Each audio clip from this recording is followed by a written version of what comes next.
Drop dubs, hit routes, so yeah, we on the move. From the paint to the pocket, got nothing to prove. Precision in the pass, rhythm in the run. Every play, every day, till the work is done.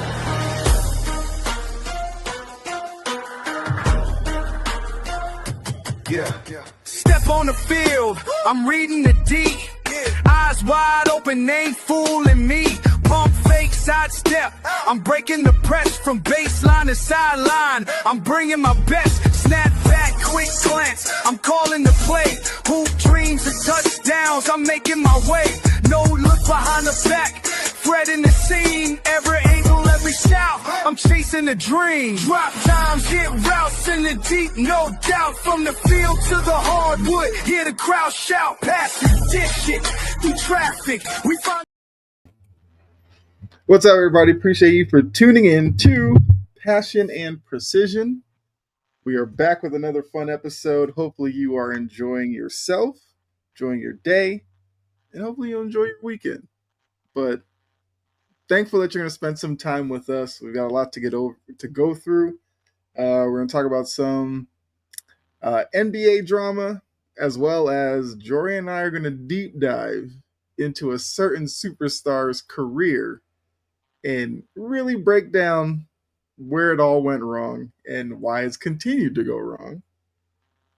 We're also going to talk about a couple of races in the NBA that we are paying close attention to. Also have NFL to talk about. And of course, at the end of the show, we got Final Burn. So make sure you stick around for that. Always a good time. But before we get into all of that, once again, the professional feather plucker herself, Jory, is here. Jory, how are you doing? I'm okay. My finger's not, but Right. Yes. Bella. I mean, yeah. Look, I'm excited to talk some sports. I'm kind of over the whole. I'm over a couple of things, but we'll get into that. Right. Yes. We will definitely get into all of that. And look, we're going to kick it off with the NFL and the wide receiver market. You know, we saw JSN get paid, well deserved. He had a breakout season last year. He's established himself as one of the premier young wide receivers in the NFL. But now it's kind of brought up some other wide receivers that are out there who might be looking for money in the next year or so, as well as free agents that are still out there. You got Stephon Diggs out there, Jawan Jennings, who might be a little bit older, but still kind of play a part in the free agency wide receiver market. So I guess looking at it as a whole, you know, what are your thoughts on JSN getting his deal? What his deal could mean for other wide receivers out there? And probably once again, like why Jawan Jennings and Stephon Diggs are still available this late into the free agency.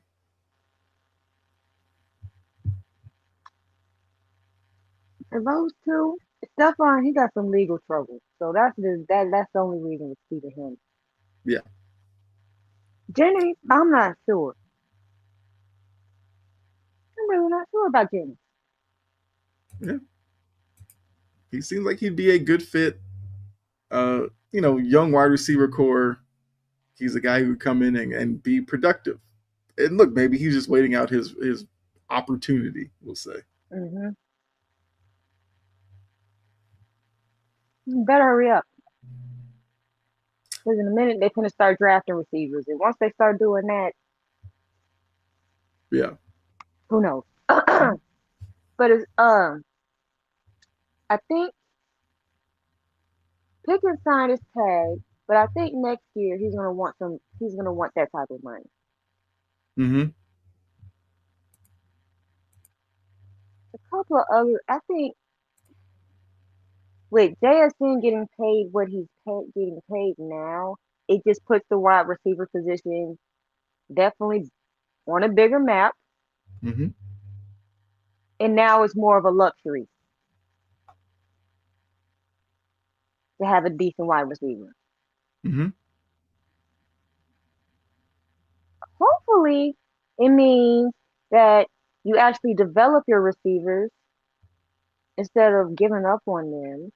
Let them actually develop into who they're supposed to be while they're cheap, Yeah. and then decide when to put the bag on them. But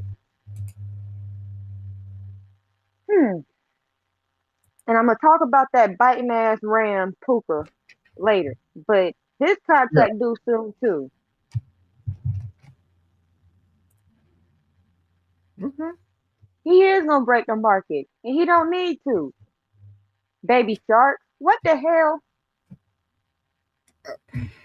I think we have learned a little bit too much about Puka this offseason, and I don't know, like, because you just referenced the whole biting thing. I don't get it.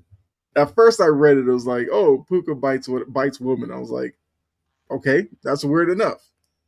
Then I heard about him like passing out, woman dancing on him. He wakes up and he bites her, and I'm like, huh? This is what we're doing? This is what people are doing out now?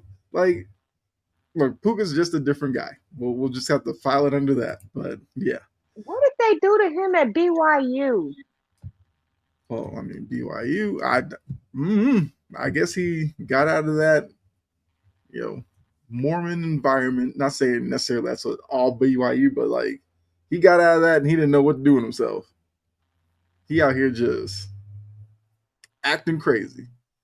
Will Anderson Jr. is going to break the market for edge rushers. Absolutely, he And will. that's why Houston keeps being cheap on offense and it's not working Yeah. because they're preparing to pay Will. Mm-hmm. Yep.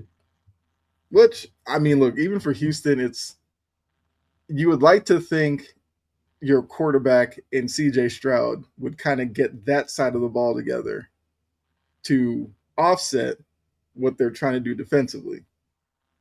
I don't think it's a stupid way to thinking of building your team. It's just that CJ Stroud now has to play like he did his rookie season.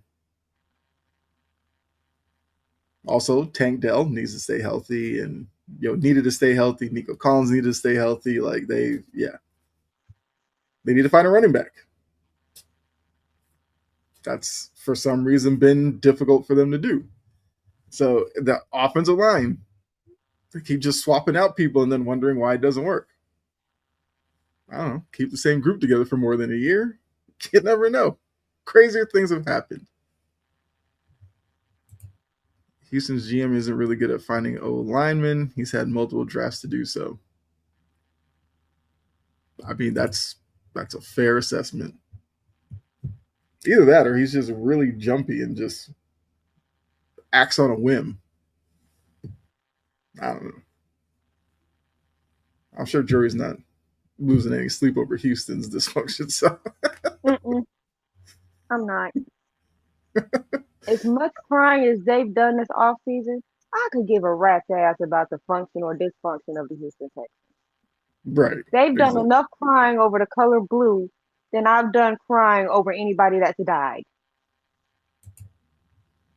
Most GMs Like, are not good at drafting outside the first round. Borg's hit. Mm-hmm. Borg's cooked.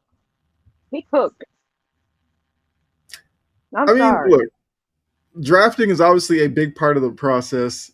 There's a reason why it's not 100% because taking college kids, implementing them into an NFL style doesn't necessarily mean it's going to be successful right away. Some of these teams are too quick to move off of young players when they don't immediately show impact, whereas it could just be that they're slow at adjusting or whatever. But it's an NFL where you got to win. You got to win now, or they're going to find somebody else who's going to do it for you.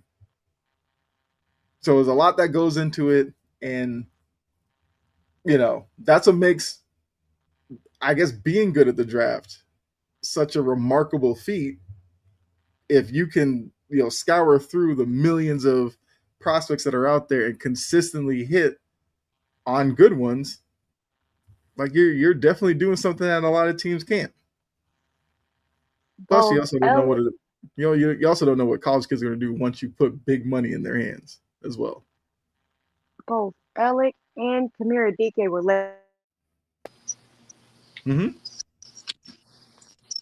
So Yeah. I'm like,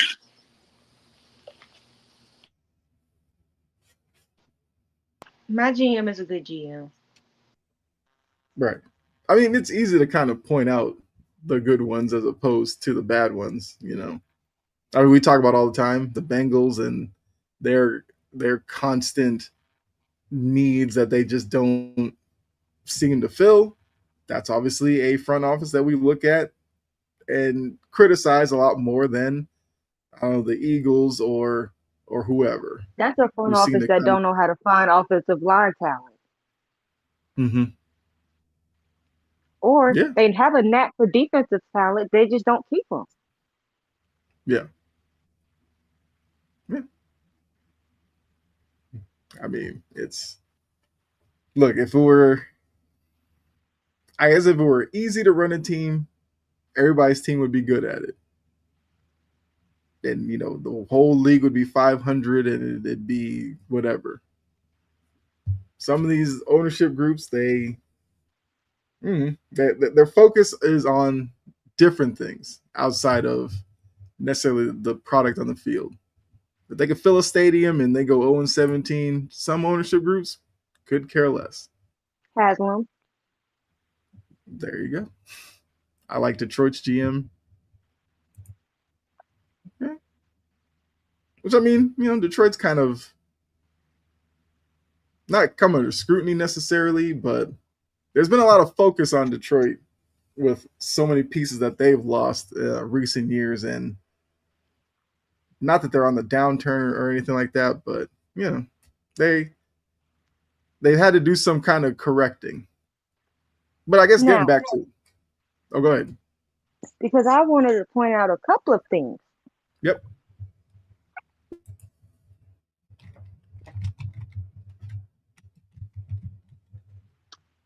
Let me tell you,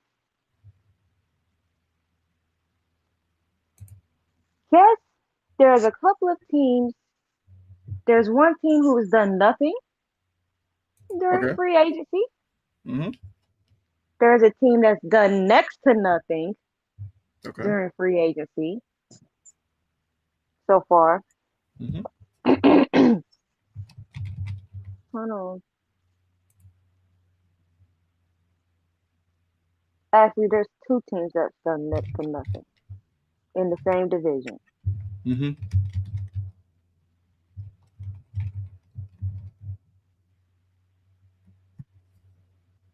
Hey, Key. I'm trying to. I'm looking at it. I know one of the teams who've done next to nothing. I know Jacksonville's kind of just re-signed their own guys, which that's definitely a way to go about it. They barely did that. I mean, yeah, because they did lose people in the process. I mean, look, they might be looking at the draft, putting a lot of emphasis on replenishing that way, which you can do. It's a risk because if you miss on a couple of those picks, then you kind of stunt your own growth. But if you hit, you get talent for what next 4 or 5 years, and you kind of keep the train moving. Oh, there's two teams that have done Yeah, next to nothing, Tapa says the same thing. Our GM wants to build through the draft. I actually don't. I don't have a problem with that. Uh, that way but of they've team done building. nothing. Y'all have done nothing. Nothing. Lloyd had one good year. He's somebody who did leave. I'm not tripping because Right. if y'all doing nothing, that means that damn sunshine gonna get exposed soon, and everybody is gonna be on the same track that I was. That Mm-hmm. sunshine peak in college. Y'all gonna see it. Y'all gonna know that I'm right. Call it right here. I said exactly what I said. Mm-hmm. Yeah, I mean, look, after what they did last season, there is, at least there should be, pressure on Lawrence now, because the the assumption now is Cohen is a good coach. So if Cohen's a good coach, Lawrence doesn't have that as a reason anymore. Because I know we talked about it before. Everybody talked about the Urban Meyer year, which was now years ago, and then you got Peterson, who, coming off of the Eagles stuff, and then went there. But now it seems like Cohen is the guy. So coaching is no longer a problem. So if they don't succeed next year, if they take a step back or anything, everybody should be looking at the quarterback. Which, once again, I'm sure you're not losing any sleep over. Mm-mm. I mean, Thomas said himself, he's been exposed.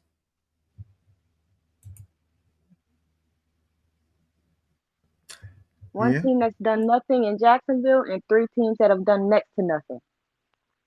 Mm-hmm. So I'm guessing to see next to nothing. Baltimore. Ding, ding, ding. Have the Colts done a lot? Yes, they signed Arden, stupid ass. They signed Nick Westbrook Akine. They re-signed Mo Alley Cox. They signed Daniel Jones. They signed Cam Taylor Britt. And they signed this Akeem Davis Gaither. I have it right here. Yeah. Hmm. I mean, Cam Taylor Britt. We'll You see. can get burnt. Well, I mean, they're paying Sauce to get juked out by top wide receivers right now. So what's another guy? Good luck with that.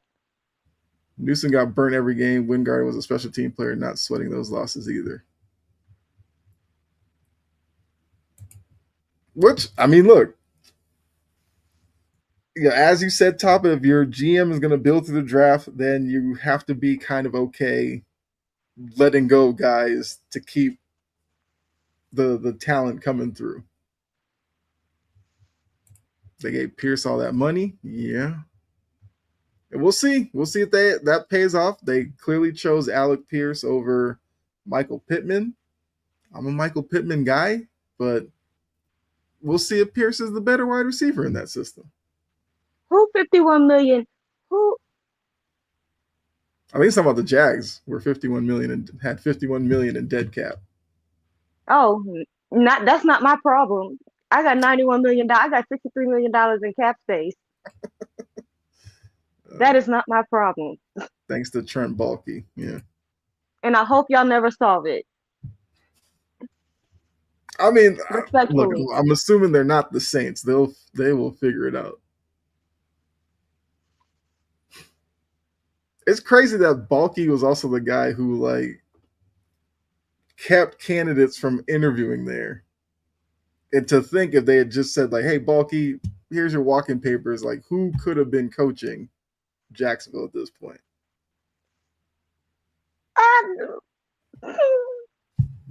I mean, technically, if you want to get the whole Doctor Strange thing going, it could have been Robert Saleh. Remember, Saleh was a guy who I believe didn't want the job because Baalke was there. And now that we got Robert Saleh, we're bringing that rivalry back. And Saleh did that in that crap that happened in Jacksonville last year. He doesn't like y'all. Yeah. Period. Let's see. Okay, so Thomas says the dead cap clears after this season. Okay, so it's not too burdensome. Okay, that's I ain't good. got them issues. I don't have those issues. Yes. And there's two other teams that's done next to nothing. Yeah, Ben Johnson was the other one who did not want the job because of Baalke. Yeah, I knew there was a couple of them. I'm trying to think. Of teams that weren't really active. Let's see. I think Pittsburgh did stuff. I think it's an NFC team.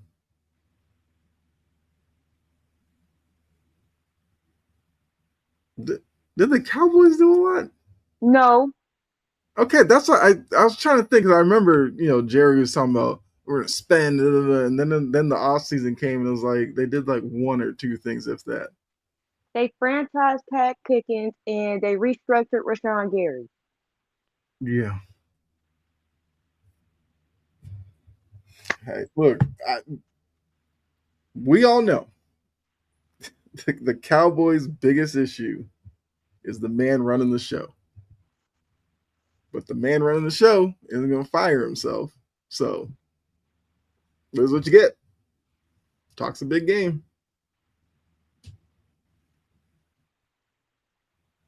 Also, if you are watching, we do have a Discord where Jory has been doing a free agency tracker over on our WordPress, and so if you get in the Discord, you can see it. She's been tracking all this. It's been a lot. It's been over like 100 signings and all that during this off Mm-hmm. season. So it's definitely been a lot to keep up with. So, um, get the link and put it in the chat for those of you who want to join the Discord so you can talk to us in between our shows every Friday. Let's see, who's the other team that hasn't done much? It was Pittsburgh. Did the Chiefs do a lot outside of Kenneth Walker? They traded for Justin Fields. I mean, yeah. I am interested to see, like, if Reed and Bieniemy are, I guess, the missing piece to Justin Fields. We're probably not going to see him a lot, obviously, but can they do enough with him that maybe he shows something in preseason and some other team? I don't know. Because, like I said, I was a big Justin Fields fan coming out of Ohio State, and it just has not worked out. If the Raiders have a good draft, they win the offseason. Not gonna lie, I don't hate that. Chiefs got a first rounder from the Rams. Miami's selling everyone. Well, yeah. I think Miami needed to. They needed to do a refresh. So Tyreek Hill, another wide receiver, still out there. Even I feel like it's gonna probably be with him, probably Kansas City. Mm-hmm. Or we know every year Baltimore loves chasing a name. Oh boy. Well, I mean, I saw I think over the weekend somebody said with Stephon Diggs it might come down to Baltimore or Tennessee. So why not throw Tyreek Hill in there as well? Hell no. No, I'm not saying for you. I'm saying for Baltimore. Baltimore's clearly just looking for big name wide receivers. Then go get Tyreek Hill. Hey, what? Miami's tanking for Arch. Fans are already asking for it. But I mean, Don't do Malik like that. I'm just saying, like, they just signed Malik Willis. Why would you then turn around to tank for Arch Manning? Like, they could have just went to the season with Quinn Ewers and then tanked to get Arch. Do not do Malik like that. Also, I'm very protective of Malik. I know, yes. He showed a lot of improvement at Green Bay, but Topper, how many receivers have they drafted in the first round? Yeah, exactly. Plus, if you look at that team, if you're going to use your first round pick, there's probably other positions you could use it on other than wide receiver right now. Mainly a lineman. A center. Because our favorite, Falele, is a free agent. I don't think they're going to be crazy enough to bring him back. I don't think they're that slow. So they need a guard. Probably don't take a guard in the first round. That's not necessarily a glamour pick, but I don't think they're that slow. If they re-sign that man, they're slower than a damn tortoise Portis. I I kind of Um, assume he ends up in New York somehow. I feel like Harbaugh does it. for what? They just re-signed one bad offensive lineman in Evan Neal. Why would they go get another one? Who's Evan Neal like? I don't know. Actually, no, he's Evan Neal on steroids. He's worse. Like I told y'all, Arch is going to be the most talked about player next offseason leading to. I already knew that. It's only because his last name's Manning, and I don't know. I don't think the hype is necessarily going to be worth it, but you know, They're gonna mm, do the same thing to him. What they did, they should do on a different level. well, nah, I think Arch will get treated differently. I mean, the name, like No, no, because of yeah, yeah. No, you're right. You're right. You're right. I will see. Arch needs to put together a good season at Texas because there are some other wide receivers who will be a part of that draft class. That if they have better seasons, then I don't care what your last name is. I'm taking them over you. the Ravens also lost a whole bunch of people in free agency. Mm-hmm. So I wouldn't use that first round pick on a wide receiver. Yeah. How about the off That's not. season of the fullback? Ricard moves. Baltimore loses. I mean, not Baltimore. Buffalo loses Reggie Gilliam, Hmm. which I think is an underrated loss for them as well. Way to go, Mike Vrabel. Hmm. I was shocked. Baltimore let Ricard leave. He seemed like he was going to be like a Raven for life, but hmm, No, because they wanted Max Crosby and Trey Hendrickson, so they had to let half the team walk. yeah. Hmm. Bullshit. I guess we also have to think about it because Minter is coming from the well, Chargers used the fullback, didn't they? Yes. Yeah, yeah, because yeah, Jim Harbaugh. Yeah, so I, mm, I guess we'll assume they'll draft one in the later rounds, I guess, or I hope he undrafted don't free. try to turn that other running the 22 into a fullback. That's not what he does. I don't think Minter's that bold to try that. I I would don't think demand Derrick Henry would go for it. I would demand a trade for him. I believe in the Ravens defense being better than their offense. I I think both of them stink. well, I'm assuming Top is saying he'd have more faith in Minter, I guess, fixing the Ravens defense over the offense because, as he said, losing Linderbaum was a big mistake. I can definitely agree with that. But as we saw, what Linderbaum signed for, Ravens were going to pay that. Mm-mm. But yeah, I mean, the Linderbaum loss with the Ricard loss, the running game will be interesting to see next season. Obviously, we'll have to see what the draft brings them. But They lost Keaton Mitchell. yeah,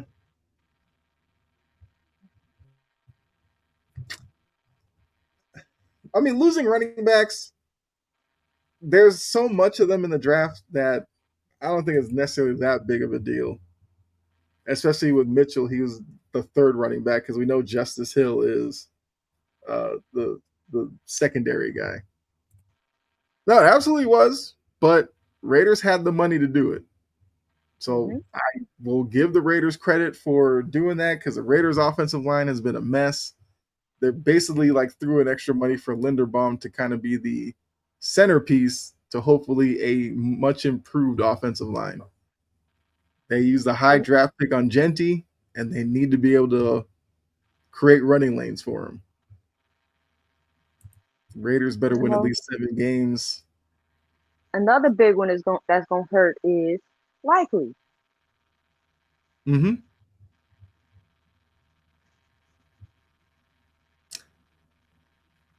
Yeah, and that's mainly because it seemed like, according to Ravens fans, Likely was supposed to be the guy once Andrews was pushed out the door to kind of take over the number one role.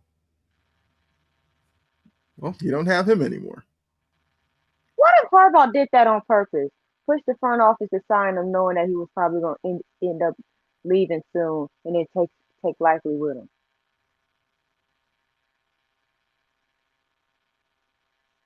Because It he would ended make up in New York. it would make me like him a little bit more. I mean, that would be. I feel like the competitive nature that we think of in Jim Harbaugh.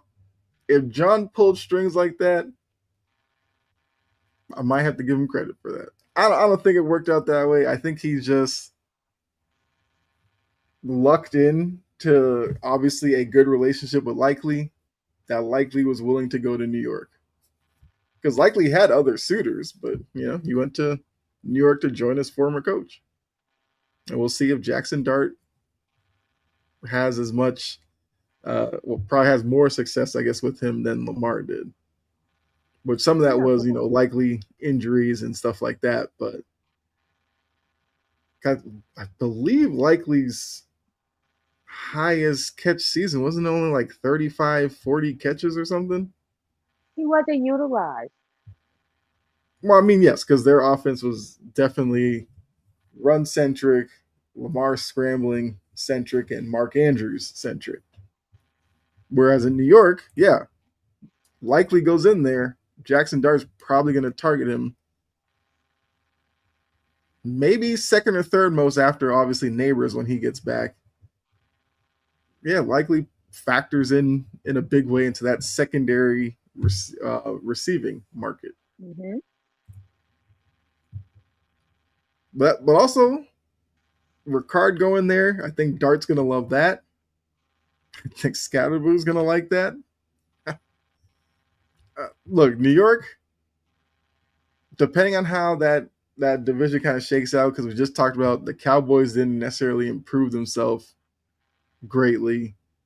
The Eagles, it seems like once the AJ Brown stuff kind of finally quiets down, maybe their season will take better shape. But the Commanders, as much momentum they had a couple of years ago, seeing Jaden Daniels constantly getting beaten around last season has kind of slowed that momentum. Hmm.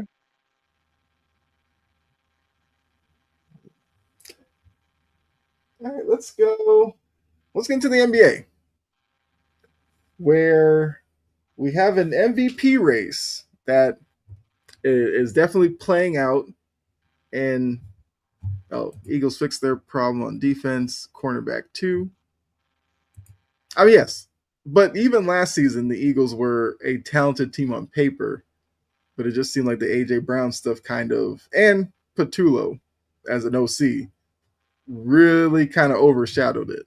Now, Hmm. Patullo being gone, we'll see if that probably was a bigger fix than necessarily the A.J. Brown drama, if they do keep him. But we'll have to see because now everybody's going to look at June 1st to see what they do around that. But the NBA MVP race, I looked at the Vegas odds about an hour before we came on here, and Jory, I don't know, you might be surprised at how Vegas has the race shaken out. So right now, the odds-on favorite, according to Vegas, SGA. Okay. Second, Wemby.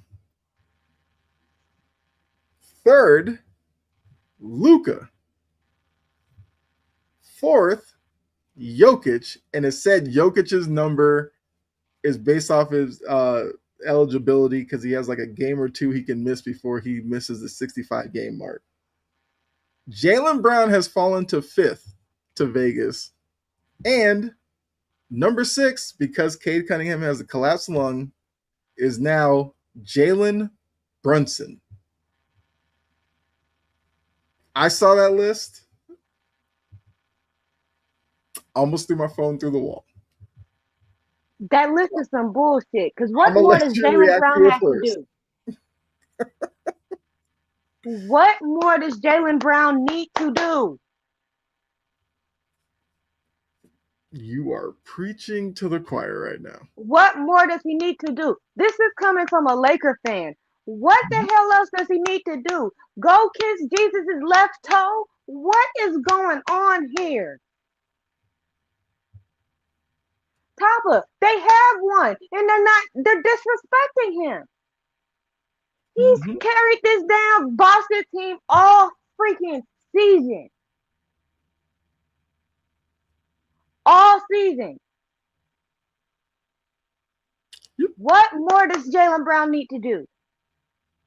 Because it really should be, in my eye, Mhm. Luca at 4 is too low. SGA ain't done shit that we ain't seen but flop more. Okay. Um, man, I, look, the fact that has a Laker fan this irate for a Celtic. I mean, look, I think, and I'm gonna. I feel like I've had this conversation on here before. If not, I probably did some recording about it. But if we're going to sit here and name the award most valuable player, then we gotta start leaning into the value part. Because if you give it to SGA, you're almost doing the most outstanding player because everybody looks at SGA as the best player in the league. I get it. My thing is the award is a year-to-year thing. So if we look at Oklahoma City, they came into the year as the favorites. They are currently the favorites to win a title, and that's with SGA missing games recently. So if he missed games and they're still up there, how's he valuable this season? Now, that's obviously not me saying that if you took SGA off that team for 82 games, they'd be the same team. No, I'm not saying that. SGA is obviously valuable to their success. But looking at this season, like Wemby, I have zero problem with Wemby being up there. San Antonio has made a leap this year. It is absolutely because of Wemby's ascension as an NBA star. Zero problems with that. That to me shows Wemby's value. Luca, I feel like this recent run has propelled Luca. I'm not even mad at that because they played better. You look at the performances that Luca's put up recently. I get it. Yes, and this is what it is. Absolutely. But if that's the case, you gotta change the name of the award then. Because I feel like I go through this every year, whether it's the NFL or NBA, making the value argument. Jokic, I have zero problems with him because we've seen Denver play when Jokic isn't on the court and it looks completely different. Value. So you talked about him. I haven't right there. Put respect on Jalen Brown's name. The Celtics went into the season being looked at as a play-in team. Everybody said this was a tank year, a gap year, all of that. Jalen Brown told y'all in the offseason, we're not doing that. And all he did was go out there, career highs in points, I think field goal percentage, assists. He did everything he could to keep this team up there.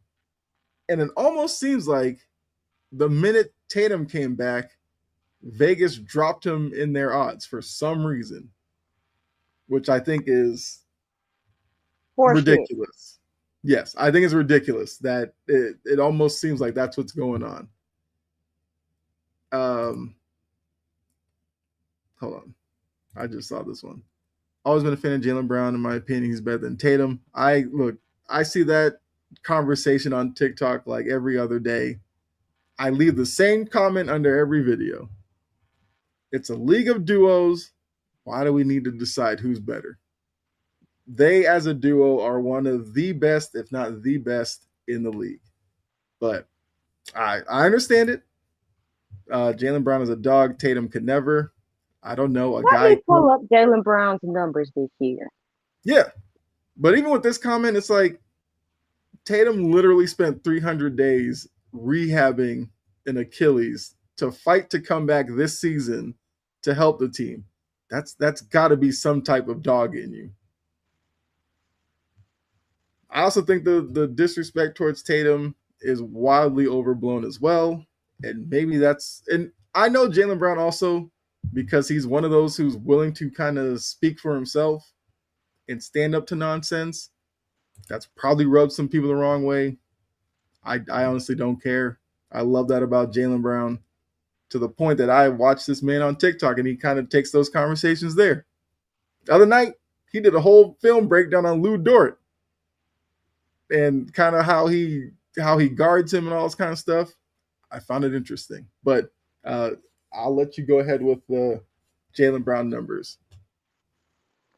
28, 28.6 points per game, 7 rebounds per game, 5.2 assists per game. He's shooting 80% from the free throw line, 34.2% from three, 47.7% on the field goal, while playing 35 minutes a game. And is a two-way player.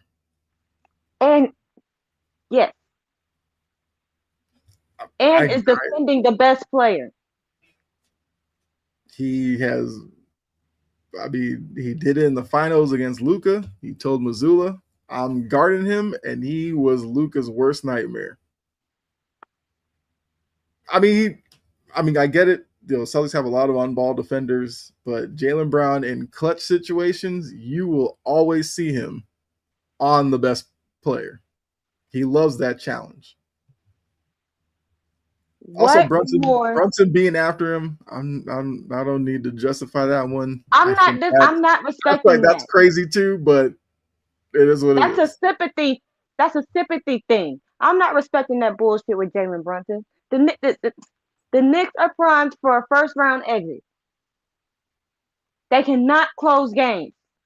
Yeah, depends who they play, but I definitely agree with you. Front runners. What more does Jalen Brown have to do? That's maybe like Jalen because of the finals matchup against Luka. You also have to remember that finals matchup. Jason Tatum got into his playmaking bag because his jump shot wasn't falling, with all the scrutiny that he faced publicly as well. But yes, I do think Jalen Brown, what he did against Luka, gave some appreciation to him that a lot of people weren't really paying attention to him. Because remember, before that, all people talked about with Jalen Brown was he had no left hand. Even though, go pull up highlights, he dunks on people with his left hand. He's crossed up people with his left hand, but he did have a turnover problem, so that just turned into he has the left hand. Then he pulled the Luka thing, and yes, I think he gained some more, more notoriety for that. Also, look, obviously you guys know I'm a Celtics fan, but I was also the one who was like, to me, Cade Cunningham was the MVP before the collapsed lung stuff. I had Jalen Brown second. Mm-hmm. And even now, like Wemby being second, I'm not going to sit here and disregard what Wemby's doing in San Antonio. But I just didn't understand the whole, as soon as SGA stepped back on the court, he was automatically thrown in as the MVP favorite. Like if the Thunder slipped in the standings when he was gone, I'm there with you. But they didn't. They stayed right there. I don't know. As Tapa said, popularity contest. Everybody's loving SGA right now, well, except for me. Large fan bases, don't like the foul baiting and all that. But I also say that could be easily kind of shut down with the refs not giving them those calls. Every time I see a ref fall for that crap, I want to bust him upside his head because I'm like, why are you falling for that stupid ass acting job? He's throwing his body on purpose. Stop rewarding that. And it started with LeBron. Technically, Actually, it started LeBron with took it Chris to another Bosh. level, but Vlade Divac was a huge, huge flopper. And that was like the 90s, I think. I But he wasn't wasn't, alive for that. but I'm just saying, like, he wasn't like a household name like LeBron or SGA. Even in the early 2000s, they didn't flop that much. It didn't start becoming a big issue until 2010 when him and Chris Bosh decided they just wanted to have flopathon down in Miami, just flopping like fish out of water. I know you remember some of them horrible ones. You can pull it up on YouTube. Yeah. Where the one where Chris Bosh just absolute and it wasn't nobody touching him. But the You know refs, which one I'm talking about, right? yes. Yeah. Michael and Kobe didn't have to flop. And that's why I love them. I mean, hey, people know where I stand on the whole GOAT thing, where Jordan is the GOAT to me. But I understand this generation, they've become attached to LeBron. That's who they have. And now I'm like, Also, the funny no, thing is, oh, go ahead. go ahead. Go ahead.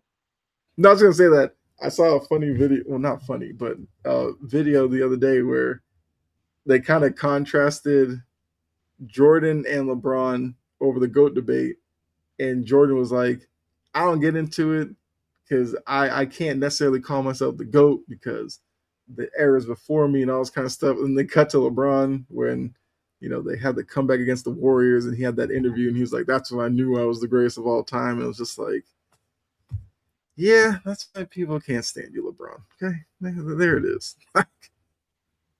And look, LeBron's a great player. I've said this whole time. LeBron's like the second best player I've seen. Somehow that turned into disrespect.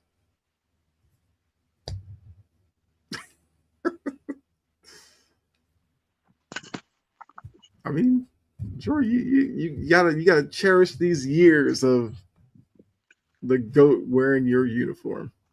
Get him the hell out of it. Get him out. Like, oh my god. You need to keep SGA Because from winning 3 more titles. Next thing you know, he's in the GOAT conversation. Well, I think he kind of started all the crying. There is no Luka being a crybaby if there's no LeBron being a crybaby to the ref. it's a fair point. Yeah. He started the flopping. Mm-hmm. He started this whole super team thing. Some of his are some of his are just legendary. Oh, The Braun? one, yes, Yeah. the ones where it's like the guy's hand brushes air against his face, and he acts like he gets shot from the third row, and it's like, Do I need to remind you of the theatrics versus the Celtics? mm-hmm. Where he rolled on the floor like he was a chihuahua and did all that extra hubbly bubbly bull crap. I'm Mm-hmm. like, you are a Laker. Get your black ass up. Yes. Get up. That's when I see these questions like greatest Laker of all time, and they throw LeBron in there. I want to slap the That's crap out of him. that's I want to so slap the crap out of him. disrespectful to Magic, Kareem, Kobe. You got Jerry West, who's the logo. You got Elgin Baylor, and they throw LeBron in there. Crazy. Get these bronze sexuals out my fan base. Like Get I them said, out. but like I said, they are standing 10 toes down for their guy. I get it. It's just the The wild way I'm part talking is about, how. yeah, But it's like the wild part is for them, like longevity has turned into that makes you the GOAT, which I'm like, no, it just means he takes better care of his body, which I'd expect him to over guys who played in like the 60s and the 70s. Those guys would go out, drink the night before, 2 hours before the game, smoke a pack of cigarettes, and then go out there and play. Yeah, surely Some of not those in the guys best from the shape. 60s and 70s are dead. Oh yeah, So yeah. what does that tell you? And those guys working like a 9 to 5 and then being an NBA player at night. Real Lakers fans don't acknowledge LeBron. It's his fans. And I'm LeBron like, isn't even a better Laker than Pau Gasol. As a Celtics fan, I'm going to do this. Pau Gasol kind of was disrespected as a Laker. not by this Laker fan. Well, yes, yeah. I feel like the Laker fans who really love Kobe, they give Pau Gasol tons of credit Hmm. because those two were obviously really close. But yeah, And the more I think about it, mm-hmm. because then I make the connection of everything that's wrong with basketball today. Okay. We say there's a lack of defense. No, it's because it's hard to officiate when people are doing full out Broadway auditions instead of actually playing basketball. Mm-hmm. And they're kind of still as physical, but paint production isn't as prioritized as much unless you're the Spurs or the Celtics. Because the Celtics got a psychopath as the coach. So Mm-hmm. um it's not prioritized as much. People just want to shoot. I blame Steph Curry for that. But and then Well, all the crying Steph to the Curry is refs also and like 100 pounds soaking wet. He was never going to last no, in this league I without a know, jump shot. I know. So I that being understood, Yeah, yeah. But most of the problems in the NBA started with LeBron. Hell, his ass ruined the league. because you did say a little earlier the super team thing, even though oddly enough, he's kind of skated by that one because a lot of people pin that on Durant, which we will talk Durant is about just more Durant. recent. Like we'll talk about Durant later on, but yeah, a lot of people pin that on Durant going to Golden State, the whole super team thing. No, actually, I'm wrong about that. They pinned the super team thing on Garnett and Ray Allen when they joined the Celtics, even though they were like in their 30s at that point. That was a little different to me. When you had Bosch, Wade, and LeBron, they were all well, In their prime. when they're in their late 20s, I believe. Hmm. So that's a little different, but you know, he did what he did to win. I'm not gonna necessarily get on you for that. I just, I'm ready for him to go. Well, if that report or whatever, where they're saying LeBron's gonna do at least another year or two, sure.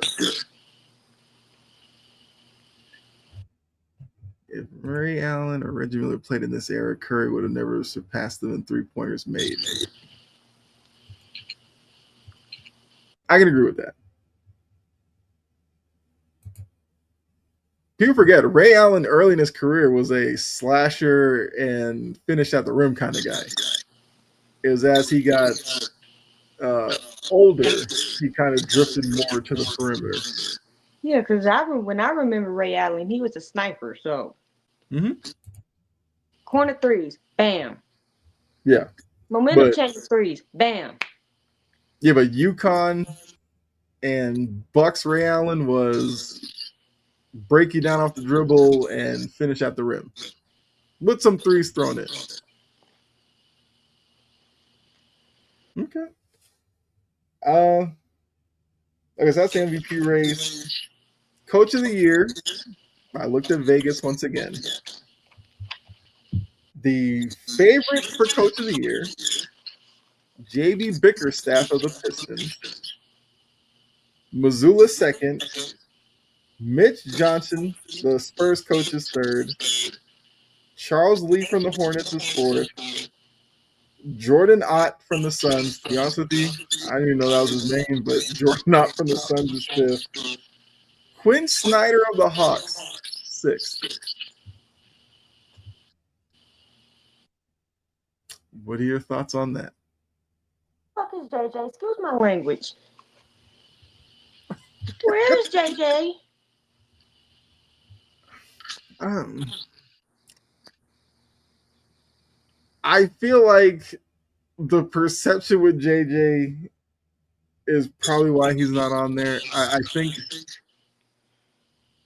think like the early season struggles was really pinned on JJ. Maybe that's what's hurting. No, because LeBron had a sciatica and we were playing well. And then he came back and threw the chemistry off, and then Reeves got hurt. Now they know how to play together. Mm-hmm. I mean, that's how they're shaking it out now. Like I said, Bickerstaff I get, Missoula I get, Mitch Johnson I get, Charles Lee. That's clearly because the Hornets A finally half a figured it season. out. I get that. I mean, Quinn Snyder, that's probably recency because there's a lot of the season that we were That's talking a about. Quinn hundred Snyder percent could lose recency his bias job. because the Hawks weren't doing none of that crap before Kaminga got there. They were dead in the water. They looked like trash. Then Kaminga got there. All of a sudden, Quinn Snyder's coach of the year. Kiss my ass and kick rocks. JJ needs to be up there. Like I said, I think the perception with JJ is that he was holding the team back or whatever. Because I agree, for this reason, we can't just look at on the court.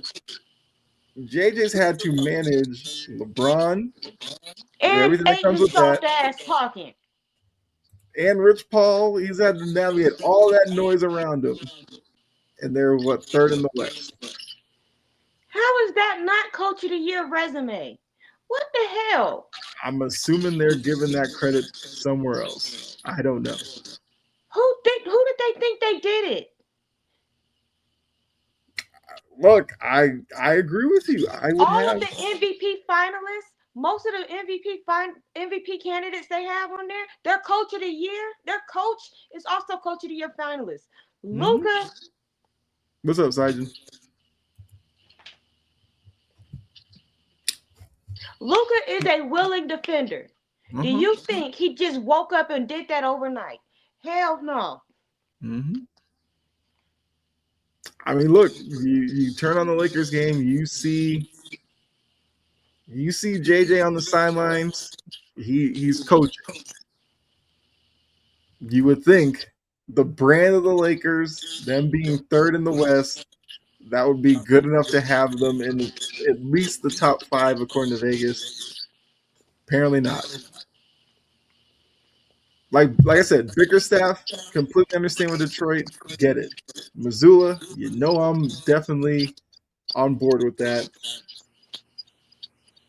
Mitch Johnson, I think part of it is he's following Pop's footsteps and they're having that success. Fine. Charles Lee, I think he's done a great job in Charlotte. Fine. So Ott with the Suns, hi Bella. Like the Suns are overachieving. They're also a playing team. I don't know if that's top 5 worthy, but I can understand.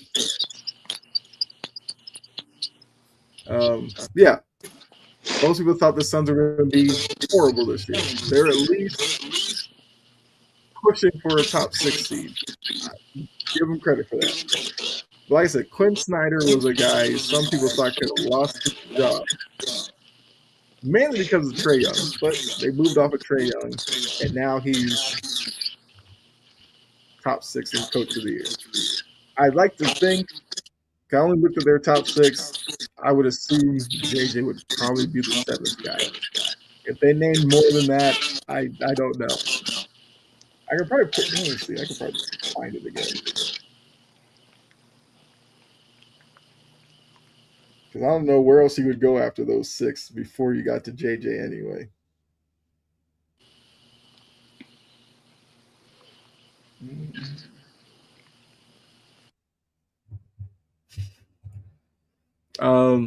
He was in the chat earlier.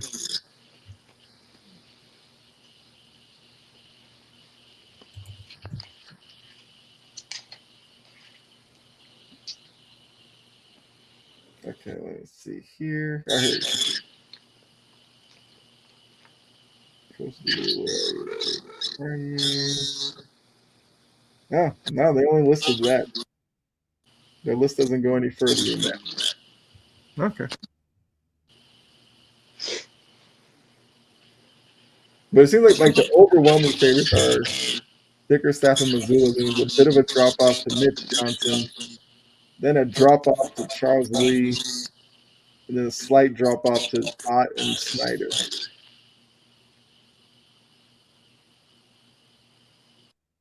Hmm. All right. Let's keep going here. All right, let's get into some of the drama in the NBA. Boy. Giannis and the Bucks. Love this story. Not like we've heard about these two before. Now the new development. The Bucks want to shut down Giannis. Most times teams do that. We never hear from the player. Not this time. Giannis goes, nah, I think I'm gonna play. The Bucks are like, no, we want to shut you down. Giannis is like, nah, I can play. That's where we are. I think clearly the Bucks want to shut Giannis down because they're not going to make the playoffs. They're not going to make the play-in. They're like 9 games out of the play-in. There's only like 10, 11 games left. That ship sailed weeks ago. Giannis has been dealing with lower body injuries. This last season was kind of the year of Achilles and all that kind of stuff. And the last thing the Bucks would want to see, Giannis playing meaningless games just to get hurt. What I respect about Giannis, and I always say this, Giannis is a competitor. He wants to play 82 games a year. With his physical style, that's how he's wired. When you look at this situation, Giannis and the Bucks could be a soap opera. Where do you stand on all this? The Bucks are trying to keep Giannis healthy so eventually they can trade him. I mean, that's, yeah. So let the player play, but at the same time, you ain't got to play him 5 minutes then. If y'all going to fight about this, fight passively. Mm-hmm. You want to play? Okay. You can play 5 minutes. That's all you get. But we also know Giannis, the competitor, isn't going to waste his time warming up, putting on a jersey to play 5-10 minutes a game. Well, then don't play. That's Giannis, the competitor, can't handle that. Well, take what I give you. Let's see. Do you have an MLB team? I'm a Braves fan. And I'm a Red Sox fan. Yes, we have baseball teams. Actually, next week we'll actually probably talk some baseball on here. I'm learning. Yes. I think the other part of this that's kind of interesting, because people are like, the Bucks looking to tank, holding out Giannis. That's all well and good. The Bucks draft pick situation, though, is a little clouded. Mm-hmm. Like, they have their own first round pick, but they don't have any control over it because of previous deals. The Hawks and the Pelicans factor in to the Bucks draft positioning. So the Hawks basically get the best positioning out of the 3 teams. So the worse the record the Bucks are, if they fall below the Pelicans or whatever, the Hawks just take that pick anyway and they end up dropping. I think if it comes down to just the Pelicans and the Bucks, the Pelicans get priority. So of the 3 teams where they finish, the Bucks get the worst pick. So I guess for them, if they lose and get close enough to where the Pelicans are, they don't drop that far or whatever. But I don't think the Bucks, once again, we talked about this past couple of weeks, Bucks aren't tanking.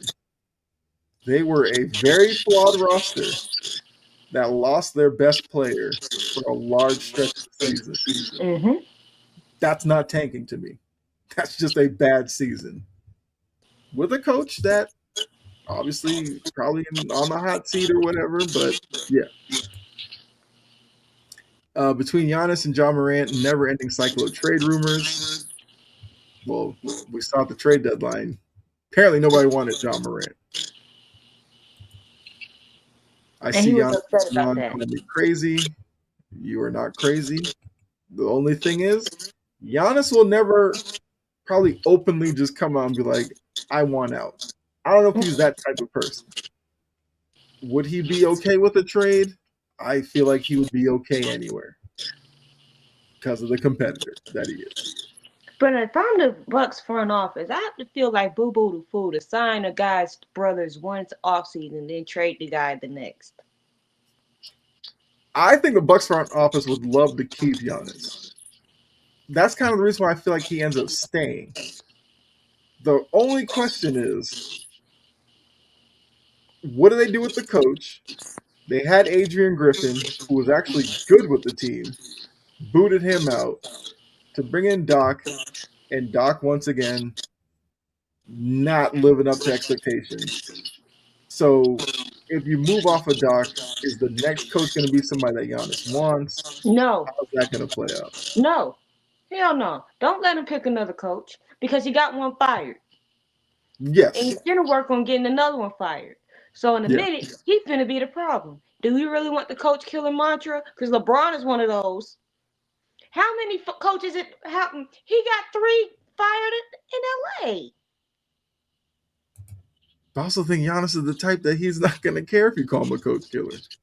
I think it depends on the player if that stuff really bothers you. I don't think Giannis cares. I think Giannis has a lot of Jokic in him. Like Jokic could care less what you say about him. The man, once the season ends, he doesn't care about parades, nothing like that. The man cares about his horses. That's it. Mm-hmm. He looks disinterested most of the time at parades and all that. It's probably the reason why All-Star game, he doesn't care. He'd Unless rather it's spend that DeMarcus time Cousins with asking him his a question. horses. Unless it's DeMarcus Cousins asking him a question. Well, yeah, he's down for a good fight. I mean, that whole No, Lou Dort thing, that man looked like he was about to snap and kill somebody. I loved it. I'm like, oh, I ain't I'd seen never this one seen before. I'd never seen Jokic get that worked up. I mean, yes, the Morris twins thing was one thing. He had this like Joker-like look. I'm talking about Batman Joker. Like, I will end you right now in front of all these cameras. I don't care. I was like, this man's different. I saw it. I enjoyed it as well. I was like, hey, Lou Dort's got away with some stuff. He picked the wrong one. And Jokic let him know about it. I was like, because at All Star Weekend, DeMarcus Cousins asked Jokic a question. His whole face just lit up. Mm-hmm. Jokic is an interesting guy. Mind blowing that Denver and Milwaukee fired the head coach that got him a championship recently. I mean, the Malone thing with Denver was probably more surprising than Budenholzer. I've never been a Budenholzer guy, but I get what you're saying, Topper. Mike Malone was definitely a surprise. I'm also kind of surprised he didn't get picked up anywhere and he's working on TV right now. I think he's fine with that. You know why the Bucks are going through what they did? Because they also screwed Mike Budenholzer because Mike Budenholzer also just lost his brother. Yeah. This is karma. Mm-hmm. Yeah. Now, look, the whole media market aspect of it as well. A lot of these smaller markets feel like they have to do everything their star wants to keep them happy. Very few occasions you see it the other way. I mean, look, Gilbert in Cleveland. did every backflip he could for LeBron. The Bucks are going to do the same for Giannis. We've seen, I don't know, because obviously the media pressure is moving stars to big markets because that's what the league needs. I disagree, but it is what it is. He This did is it. For, why I LeBron wonder. did it for Cleveland twice. And there are some people who think he could do it a third time. Go there and then I guess retire there, whatever. But I'm kind of interested to see, like, once Vegas joins the conversation, does Vegas become one of those spots that the media tries to push stars to? Probably, but we will see. Um, okay. So look, the Giannis drama is one thing. Let's look at. Let's go to Golden State. Golden State was a team a couple of years ago, riding the high of a dynasty, winning titles and everything. Now the current day, they're a below 500 play-in team with their star player hurt. Steph Curry's supposed to come back in about probably the next week or so, but What's the this is not point? the Warriors team of previous seasons. Where did it all go wrong? Steve Kerr's inability to properly develop young players.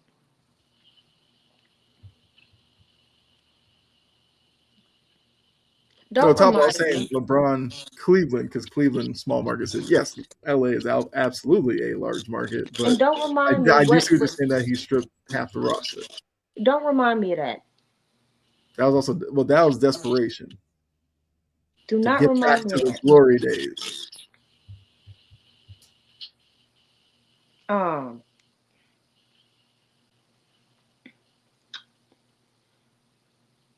what was you talking about again?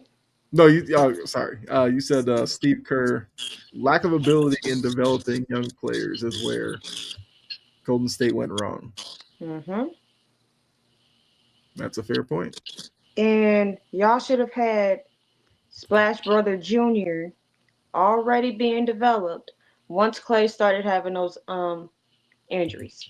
hmm I'm assuming you're talking about Jordan Poole. That's who Top is talking about. Yeah, and then you let Draymond go run amok and ruin a whole bunch of shit. hmm Excuse me. He Yeah. ruined the Kevin Durant experience. He ruined the Jordan Poole thing. He ruined a whole bunch. Yeah. No, I think that's a good point. Um, the Warriors obviously fell in love with this group that grew together and won titles together. With every dynastic run, at a certain point, you have to worry about, okay, what do we look like after? I think that's where Golden State has failed in this experiment.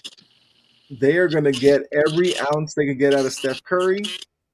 They ran Klay Thompson as far as they could and then shipped him off. And Draymond, they flirted with moving off of him, but they're clearly going to get as much as they can out of Draymond Green, even though out of the three, obviously, he was probably the lesser player. And as he gets older, you kind of worry, like, how much eroding of his game does Draymond experience? And at that point, what is his actual value to the Warriors? But you mentioned young players. The Wiseman pick blew up in their face, and the way that Wiseman's career has gone, I can't necessarily blame the Warriors solely for that. Clearly, a lot of that's on Wiseman, always being hurt, and just his mentality on the court. I mean, I had questions about him coming out of Memphis. He played 1 year. He didn't really dominate, but they needed a big. He was a big. They took him. Jordan Poole, for all the antics, he was a bucket off the bench, but I guess it got to a point where he kind of wanted to be a starter. And that's where him and Draymond butted heads. We know Draymond is a big personality. Moses Moody, who just suffered a horrific knee injury, we now have the question, what is he going to look like when he gets back? Kuminga, who you mentioned before, might have been the biggest wild card out of the group, but for whatever reason, he couldn't get on the court, and it got to the point where he was mentally done with Golden State, even though they kept him. And I feel like, I guess you could put that on Steve Kerr, but those moves right there, now it's like, unless you can get another year or two out of Steph, who's now in his mid-30s, even though, had concerns about his ankles early on in his career, you never know if that might flare up again. You invested a lot in the Butler, mid-30s, now injured. Mm-hmm. You got Draymond, mid-30s, not exactly the most talented guy to begin with. Unhinged. Yes. Which, for his lack of talent, he kind of has to be unhinged to kind of fill in the gaps. If he were a nice guy, he probably would have been out of the league, because I don't think he could have been the player that he is as a nice guy. And you kind of look to the future, and it's like, what is the future? They have none. But I'm at the point, I honestly think the minute Steph Curry goes, I'm retiring, I think that's the last we see of Steve Kerr coaching in Golden State. Yep. I mean, I don't know if he does the whole move upstairs thing or whatever, but clearly his coaching is tied to Steph Curry. That's, from the outside looking in, it seems like that's how Golden State has operated. As long as Steph Curry's here, Kerr's going to be there. As long as Steph Curry's there, they feel like they have somewhat of a chance of competing. Well, you didn't factor in Butler getting hurt, Steph being hurt, and now you're down to Draymond and a bunch of unproven guys playing night in and night out. And some of those nights, it is ugly. Like, it is rough some nights. I guess you could say the only future asset they kind of have is Podziemski. But he's I think on a contending team, he's probably a bench point guard. Mm-hmm. Moody, I like. He's all right. But, he's not a starter. The only value they have is Curry. Yes. And part of that, look, Clay went through probably two off seasons that you just felt so bad for him. Mm-hmm. Man blows out a knee, rehabs it, rips his Achilles apart. You just felt bad for him. And now he's kind of playing a little bit better with Dallas, but he was never the same after that. That man don't give a damn. And yes, he has. He doesn't, and he's won titles. What does he have to care for anymore? He got him for 5 rings.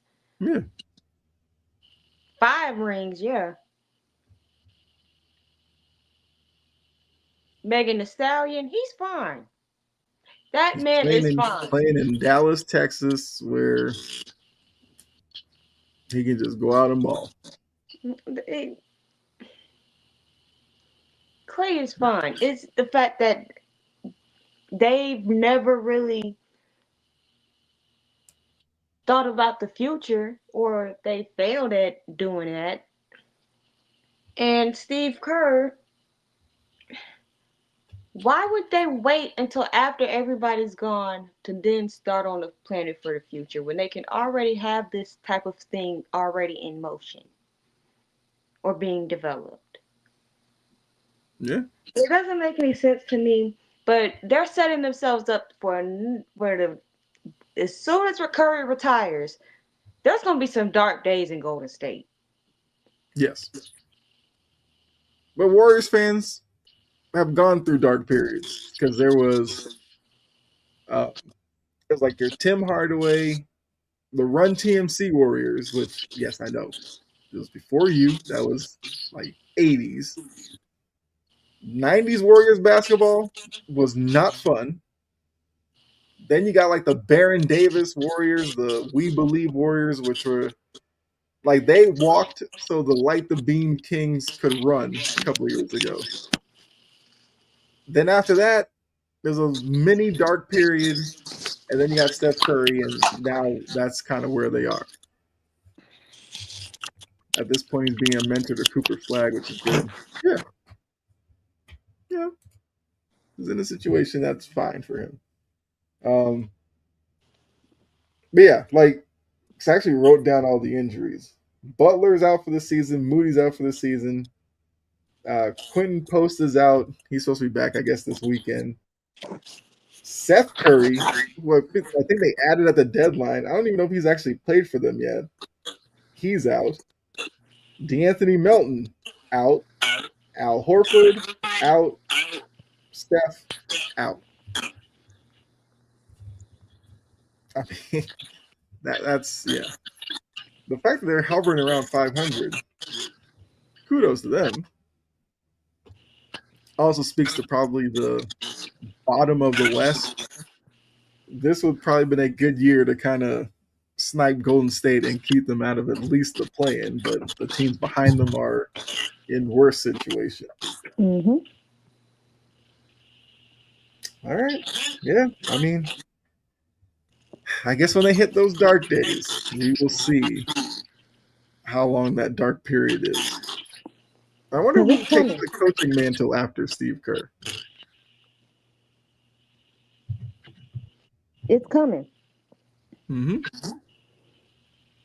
I think if you're a Warriors fan, you'll take the championships that Curry's group gave you.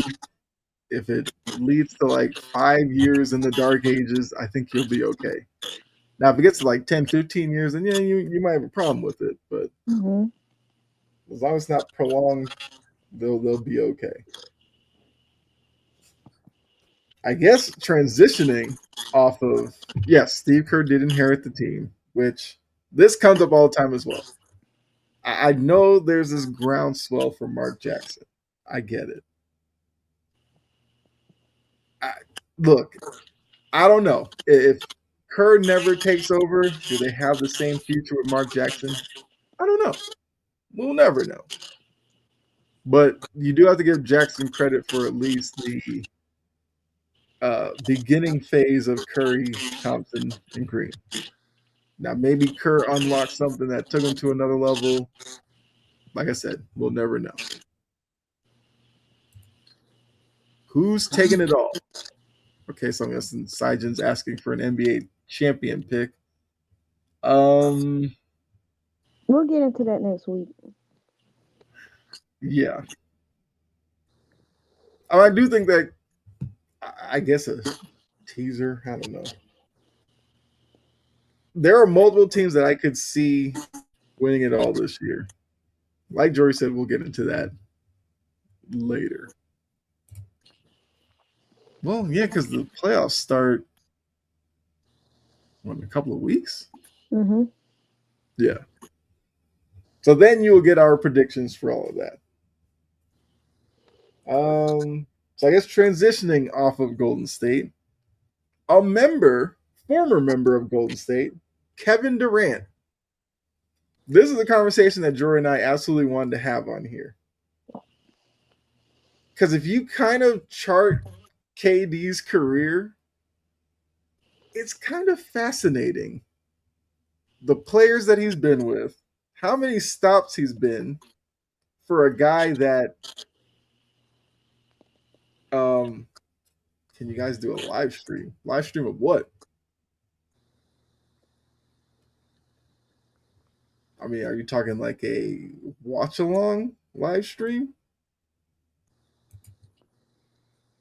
So I guess be more specific, live stream. He's played with a bunch of guys, been to a bunch of cities. Some of them have failed like historically. And this is a guy who, what was it, 2 days ago, passed Michael Jordan on this all-time scoring list. And to be honest with you, I don't even know if he'll be remembered for that. He'll be remembered for a lot of the burner accounts and all that kind of stuff. But I guess to kind of focus the conversation around KD, his leadership ability and everything like that. Okay, so Thomas says Brooklyn was the biggest disappointment. For a guy like KD, if Brooklyn was the only disappointment, you'd be like, okay, he had a bit of a misstep Mm-mm. there. He's had multiple disappointments, and I think that's the fascinating thing with KD. So I guess when you look at KD as a leader and why he's bounced around so much, like how do you answer that? Where has it gone wrong for KD over these stops in his career? The previous topic. Oh, our NBA. Yeah, we're gonna do that on the show. Yeah, don't worry about that. Yeah, we got you. Um, because if you look at each stop, Mm-hmm. Oklahoma City, what happened? Part of a young group. The questions raised. That was the part that annoyed me the most.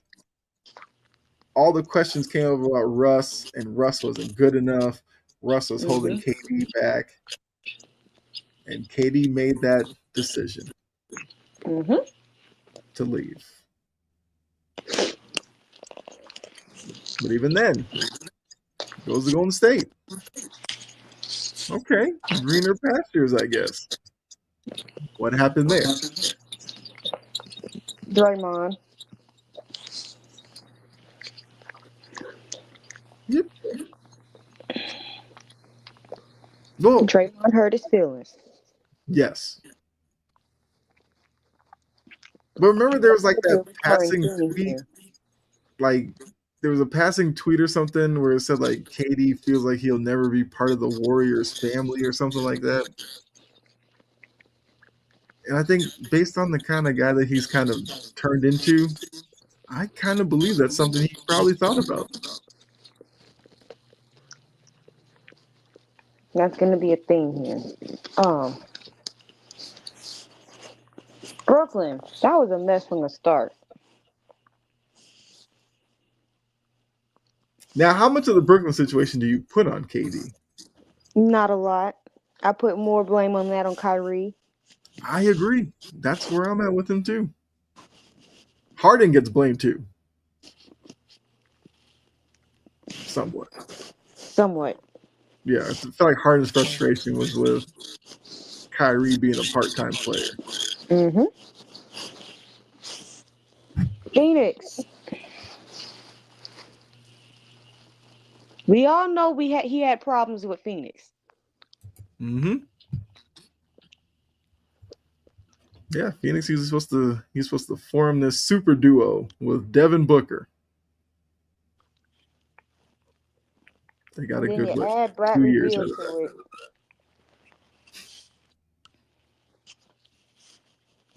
And um During COVID, where Kyrie wouldn't play. Yes. hmm he got in his feelings. He wanted out. Mm-hmm. Now we're in Houston.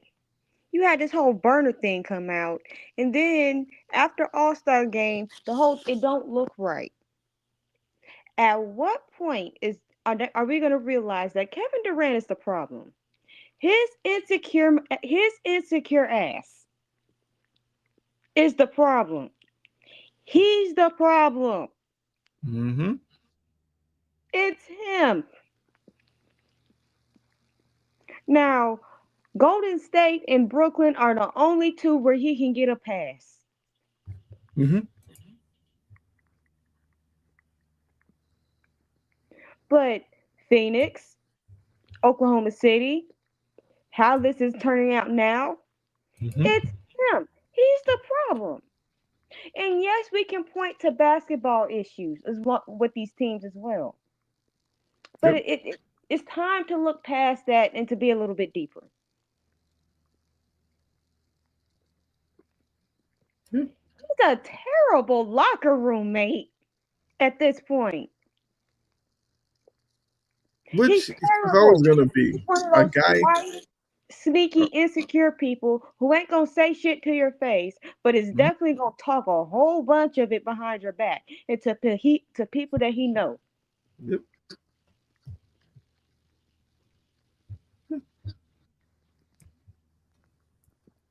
But I mean, yeah, a guy who's insecure like that, who pays attention to everything people say about him, would you want that guy to be a locker room leader? Like, I couldn't imagine his leadership style. I mean, we kind of see it, criticism of him, burner account comes in to defend him, the burner account ripping teammates, obviously. But and I think KD kind of told us he wasn't a leader. Oklahoma City, would you say he was a leader on that team? I feel like Russ was the leading personality there. We know he wasn't the leader in Golden State because that's Curry and Draymond. Brooklyn was where he could have been a leader, and that was an absolute disaster. And the moment he had where he was given that opportunity, when Kyrie had the whole thing with like the book and the COVID stuff, and KD Hmm. was like, "I just want to ball and go home" and stuff like that. It was like, okay, you clearly aren't built for that mantle of bringing guys together, getting them to put their differences aside to win a title, because that's what's going on in Houston. Houston looks like a team that is completely imploding every time you see them play. And they're going to be a team that will face somebody in the first round, maybe your Lakers. It'll probably end in like 5 games, and you will probably hear about some report, shouting matches in the locker room after the game and stuff like that. Like that's where Houston seems like they're headed. To be honest, Katie and LeBron just need to retire. Well, I agree. yes. And the league will be fine without them. I get I tired of think that it's just question all time. the time too. I think it's just time that we started looking. People started stop looking at this as a purely just basketball scope Mm-hmm. and just think about the bigger picture. It's right there. He's a problem. Once he starts getting his feelings, he ends up leaving. Mm-hmm. So Yeah. I didn't see it either, Tapa. I didn't get the whole Houston as a title favorite. You have no point guard. What are we doing here? they had one, they lost him. Yes. But it was also like looking at this Houston team. If KD were a leader, this is the kind of group that needed his leadership, which is why you see so much dysfunction on the court at times when they're in the half court. That game against Minnesota, when I don't know how you get outscored 15-0 in an overtime. That's wild to me. So many possessions. They had poor Sengun up top dribbling his heart out to try to beat a man off the dribble. And I was just like, why are we doing this to a center, making him try to break down a defense from the top when you have Kevin Durant on the floor? Like, post Durant up, let him work. He's taller than everybody who guards him. He could have done that. No. You have Amin Thompson, who, look, love him as a player, can't shoot for his life. Mm-mm. That man pulled up for a little DeAndre Ayton special floater in the lane and missed everything. And I was like, that is a broken man right there. You have Jabari Smith, who hasn't seen a three he hasn't liked. He won't make it, but he'll take the shot. You have, Tari Eason and all these other guys that if they had somebody who could actually direct them and get them in the right positions, I think they have the makings of a winning type team. It's just that they're being led by a guy who doesn't want to lead them. For all we know, KD mentally has checked out and is already thinking about his next stop. Yeah, because once we know that he thinks Jabari Smith is slow, Mm-hmm. and that same goon can't do a whole bunch of stuff, you already know he wants out. Yep. But that's his problem. Mm-hmm. He has to understand basketball is a team sport. But he understood that Golden State, he's having all kinds of fun in Golden State. But, Draymond tapped into his insecurity. I think outside noise as well, because we know Durant listens to everything. That Mm-hmm. cupcake talk clearly wore on him. He knew he would never get away from that as long as he stayed in Golden State. Which is why I think it's odd. Well, not odd, but I think it's coincidental.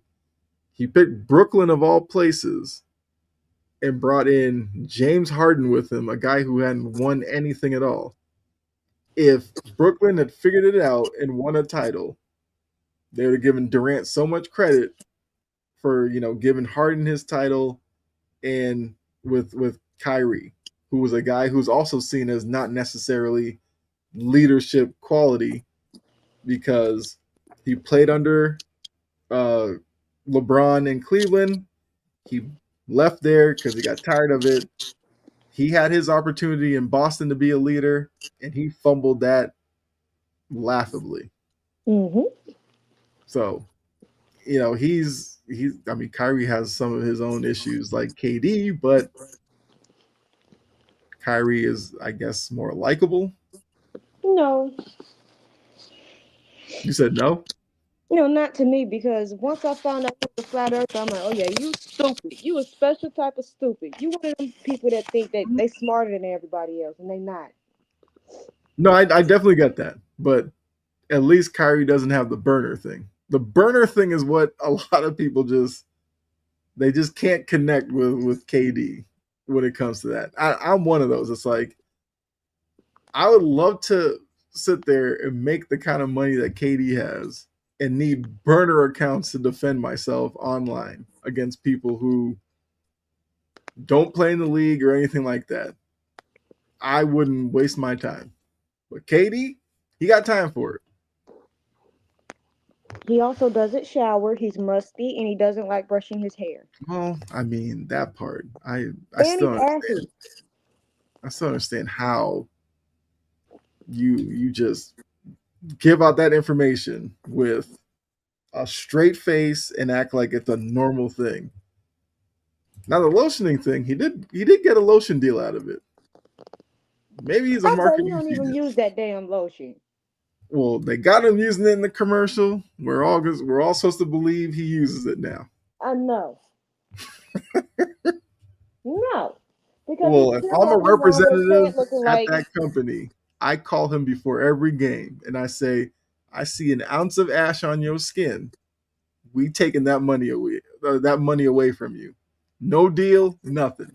We're pulling the commercial. We'll get somebody else to do it. I bet he's still not even going to use it. I mean, okay. Well then, fake it while you can. Came to Phoenix, stripped half the roster. Oh yeah, the Bradley Beal. I forget about Bradley Beal in Phoenix. Yeah, that was definitely on KD too. Ugh, yikes. Hmm. Ugh, He wanted Bradley Beal. yeah. Devin Booker didn't want back Bradley Beal. Mm-hmm.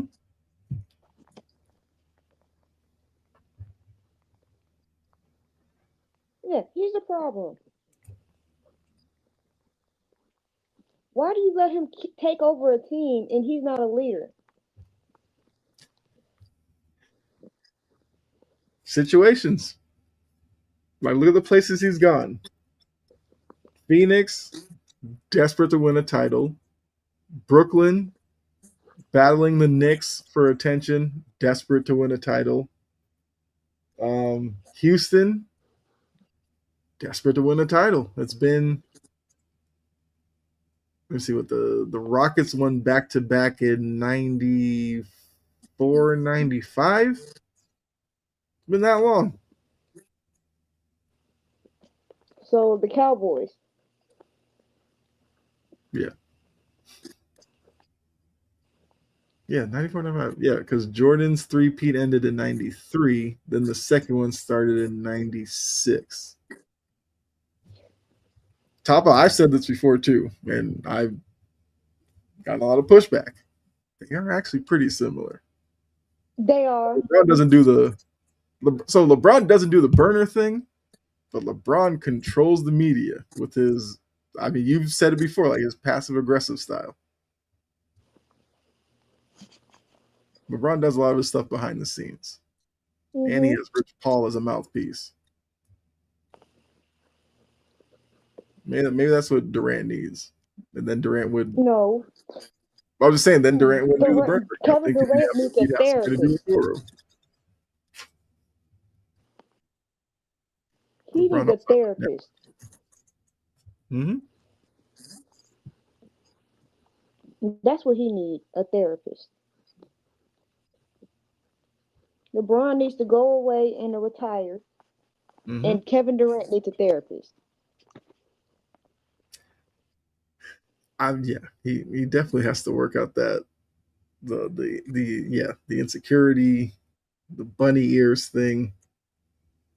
Like, why does he care so much how people view him? And why is he making that his teammates' responsibility? He needs to understand that your insecurities are not other people's responsibilities. That is a you thing. Yep,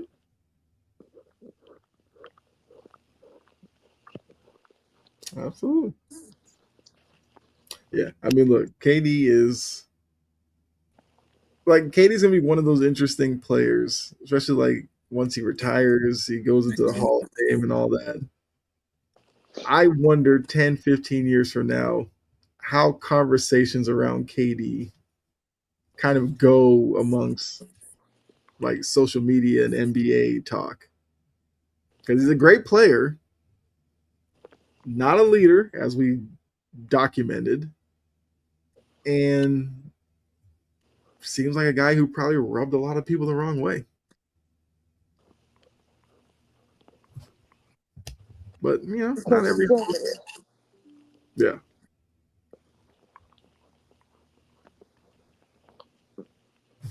KD and LeBron team killers. No, LeBron makes everybody better, even though the argument is who, but he makes everybody better.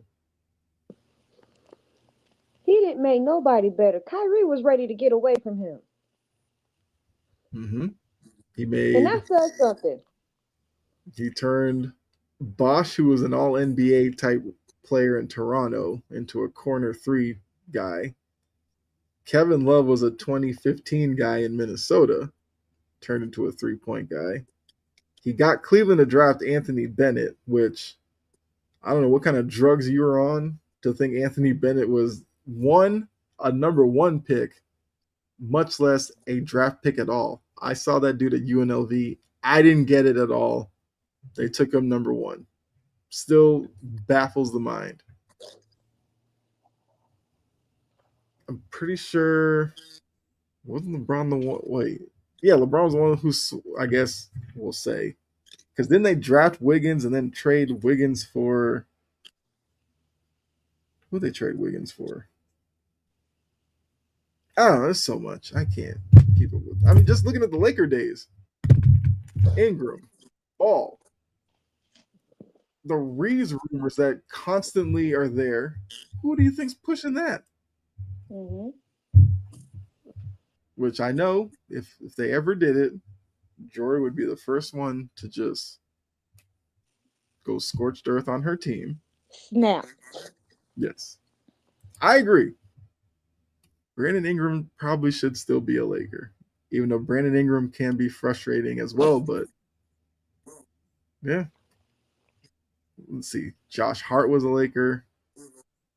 I don't know if that was LeBron's doing, but I'm fine with Hart not being a Laker. He's a dumbass. yeah, I mean, yeah, Hart is like a shorter, less talented.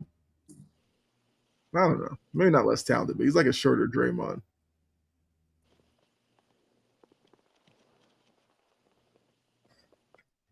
Um, I'm talking about trading away talent. Yeah, yeah. No, yeah, we knew what you meant because I never understood it. The one person who stepped to LeBron was Pat Riley, and look how Pat Riley is regarded around the league.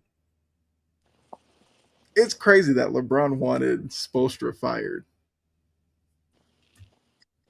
Even though I think the shine on Spoelstra is kind of losing its luster from recent years, but it's kind of crazy to think who would LeBron have wanted to coach that Heat team over Spoelstra? That could have changed the course of history. Mm-hmm.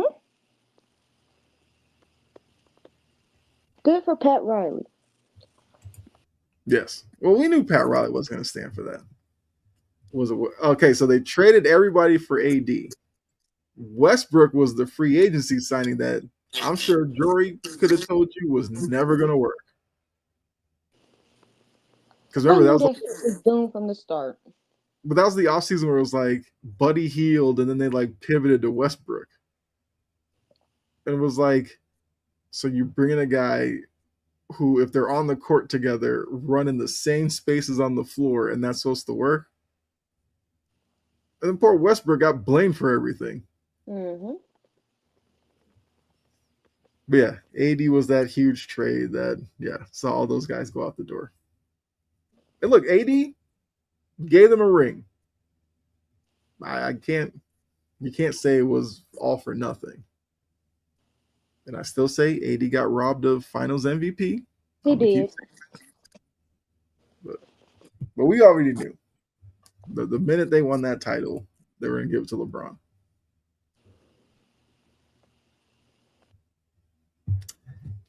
Let's see.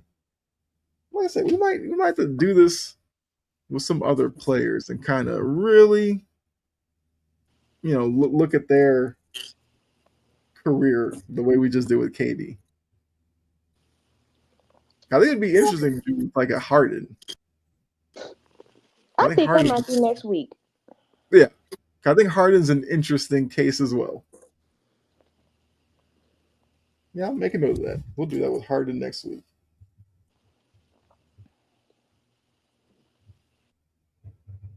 All right, so with that, let's go ahead and get into final burn. I actually have one this week, but I'll let you. Oh, Topic brought another one. Carmelo would be a good one to do it with too. Mm-hmm. I think it's funny that Carmelo's catching heat online for his comment about Jason Tatum and how to win, and so I was like, "Who are you to tell anybody how to win?" You I was haven't like, won anything. "Wow." All right, Carmelo, I'll write that down too.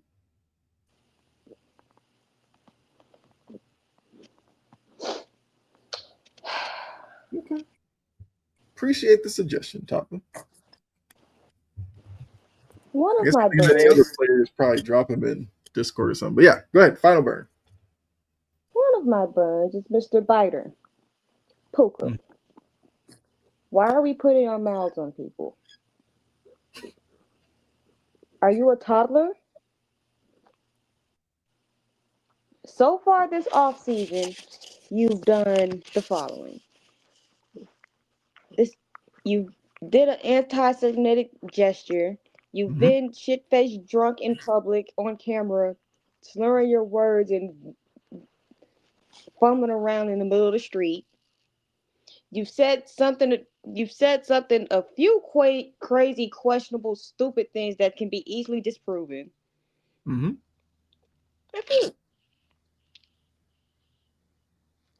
And now you're biting people.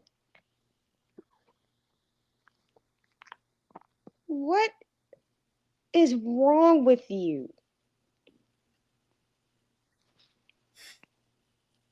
Only he would know. What? Puka isn't he Samoan? He is. And I know them Samoan parents don't play that. Because I know you got your ass whooped as a kid. So they know. So you should know biting is a no no. I mean, he should just know that in general.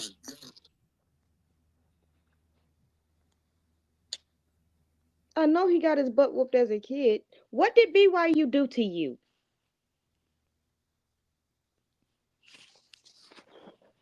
He's definitely had an off season where he's come across as like a straight up meathead. Like, what did BYU do to you?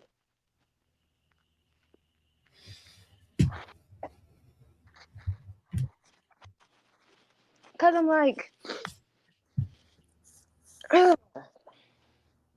It was the CTE comment and a bunch of stuff that he done said that just, I'm like, Puka, be quiet, bro. He's having an off season to forget. He's somebody who needs the season to start like tomorrow. Just get back on the field. Samoan people discipline their kids like black people. They whoop their ass. They get their tails tore up. 100%.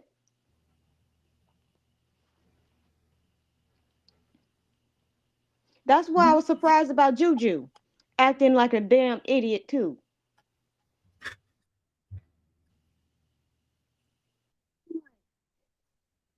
You know you grew up better than that.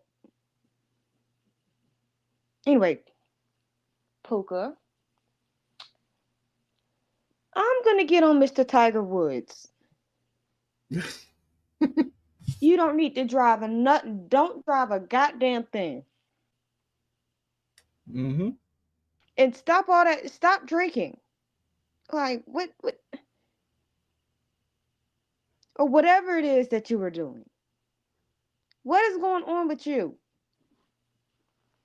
You can't drive, and then you flip your car around. You can't drive. It was a rollover accident. With as brittle as his body is now, like he needs to be careful. No, he don't need to be driving a car. Period. That's what Suspend I'm his saying. license. That's what I'm saying. Like being careful. Like this man's got bad back and all this kind of stuff. Like you in a rollover accident. Like what are we doing? So either you have a drinking problem or you just are irresponsible with your drinking. Either way, yeah, get a driver. You got money, call an Uber. Imagine being an Uber driver and picking up Tiger Woods. I I'm guess being like, drunk probably wouldn't be that fun, but I never understood why people drink and drive. I don't get it either. Is it adrenaline rush or something? you know what? I'd rather be in the car with Justin Timberlake. I saw that video. White. That video was just I'm like, the, yes, Justin, you're white. You wore cornrows once. You're white. but it was just funny. Like the cop was like, "What are you doing?" He was like, "I'm Justin Timberlake." And the cop was like, "You're Justin Timberlake." He was like, "Yeah." He was like, "What are you doing?" He's like, "It's hard to explain." Like what? He's like, "I'm on a Oh, you tour." was finna bust in the song. He should have just bust in the song. Yeah, because he's just like, "I'm on tour," and the cop was like, "What?" I'm on tour. And the cop was literally probably just like, just give me your license and let's keep this moving. But yeah. Just as a celebrity, drinking and driving makes zero sense. Do better. Mm-hmm. In my Actually, I last can't say as a one, celebrity because even if you're not a celebrity, drinking and driving makes zero sense either. right. My last one for the night is to the WNBA. Okay. You alienated the entire New England with that Glad you bullshit. pointed this out.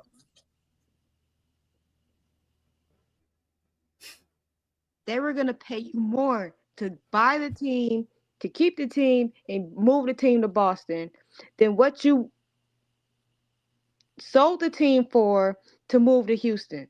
So now the people who root for New England teams, they don't have nothing to root for. Just Mhm. alienated a whole ass fan base. And the Yukon fan base. Yes,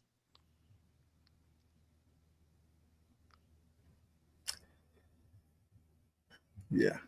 I don't, like whatever the that was a plans were. stupid move. That was a stupid move. If you wanted Boston to Mhm. get its own, if you wanted Boston's own WNBA team, you move the Suns and you move the Sun and you rename them. Mhm. Don't do that. You don't move the Sun to Houston and now I mean, even Boston that doesn't have a part, team. I'm not necessarily even mad about that part. It's if you knew, because we've known this for years. Like the Sun, we're probably not going to stay at Mohegan Sun because that arena is a joke. They don't have a practice court. Like Alyssa Thomas talked about it all the time. There was times where they would practice and had to move out for like birthday parties and stuff. That's embarrassing as a league. They're playing in Uncasville, Connecticut. Most people couldn't tell you there was a city named Uncasville, let alone where it was. I'm from New England. I couldn't point out Uncasville on a map if you told me to. So you don't play in Hartford, Connecticut, which is the biggest city in Connecticut. You have Rhode Island right next door, Providence, big city. And you had Boston. You chose Uncasville. So if you wanted to move the Sun out of Connecticut, then Boston should have been part of the next wave of expansion, which they're not. So now Boston's got to wait. I think what was it like till 2030? No, 2030. I think is when Philly joined. So it's like expansion after that is probably the next chance Boston gets a team. So Mm-hmm. you're gonna leave the New England area with where the Yukon fan base is huge in the women's sports. For 5 years. That's crazy. I don't. I'm with you on that. I feel like that planning was horrible. Philly's gonna get their team 2030. They're Mm-hmm. the they're the expansion round after, This one. yeah, Toronto and Portland Portland. join next season. Well, this season, I'm sorry. And then a couple of years down the line, Philly joins with Cleveland and Detroit. yeah, which all perfectly good choices. Cities At that the that point, league, just throw Boston in there with that lump. yeah. And it's like you can't even take another team and move into Boston now because then it'll be like, well, why didn't you just do that with the Sun? So, yeah, they kind of need The to make on- that expansion announcement pretty soon to get people in the area excited for something down the line. yeah, if like yeah, you can't just take another team and move them to Boston because you just did what you did with the Sun. Yeah. You got to make them have their own team. Mm-hmm. Everything is about money. That's true. But Boston has shown for years now they have wanted a WNBA team. I feel like they've tried to move the Sun there a couple of times. So, yeah, I don't. Like, it's good that the Comets are coming back. Like, the Comets were the first dynasty in the league. I thought it was crazy that they were folded before, but obviously the economics then were a lot different than they are now. So the Houston Comets deserve to be a team in the WNBA. Yeah, I got one more year to root for the Sun, and then we will see where my fandom goes. That's all my Until fun concerns. okay. I mean, I have one, and it's probably a quick one, but I don't know if you've heard. What is her name? Felicia Leggett Jack. You're probably wondering who that is. She's the Syracuse women's basketball coach. Syracuse went up against UConn the other day, got blown out, got their doors blown off. She goes to the press conference after and tries to pin it on the NCAA committee because it was the third year that Syracuse lost to UConn in the NCAA tournament. And she thinks that there is somebody on the committee that has it out for her in the school. Oh boy. I was like, one, it should motivate you to step your game up if you keep running into UConn who keeps embarrassing you. That's one. Two, do you think you would have done better in South Carolina's bracket? UCLA's bracket? They'd have blown you out too. So I don't understand why you, and plus, why would somebody on the committee have something against Syracuse? Not like Syracuse is some major player in women's basketball. You know, the only response to that was appropriate was "Bye, Felicia." That would have been hilarious if like somebody from the committee did say that. But Bye. Like, get out my face with that bullshit. Bye, Felicia. yeah, and it's not like okay, if a committee member was like, I got something against Don Staley, you'd probably be like, Don Staley's a big deal. I could see it. Who knows you that you're the Syracuse coach for somebody to have a personal issue with you? That's the part that drove me crazy. Clearly, you think higher of yourself than any other women's sports fan does, because unless you probably have a kid who goes to Syracuse or you're a Syracuse alum, you don't know who Felicia Jack is. So for the committee to have it, to put together 68 teams and go, let's screw Syracuse and make sure that they're with UConn is a stretch that I think you probably pulled something trying to make that stretch. Yeah. She didn't stretch before that reach, and she pulled all the muscles that was necessary. Yeah, that's like I heard that and I was like, there's no way you're gonna say that after a game with a straight face and act like and really think you're like blowing the top off of some conspiracy. I agree with this as well, Topper. Protect Dawn Staley at all costs. I'm so glad the Knicks is wasting her time. If she coached the Knicks, I'd probably have to force myself to hate her. I'm so glad she didn't get that job. Now she could coach the NBA for sure, but not that Knicks job. The Knicks fans would have treated her like crap. So yeah, I feel like if she leaves South Carolina, head to the W, become like a legendary coach in the W, and continue growing that brand.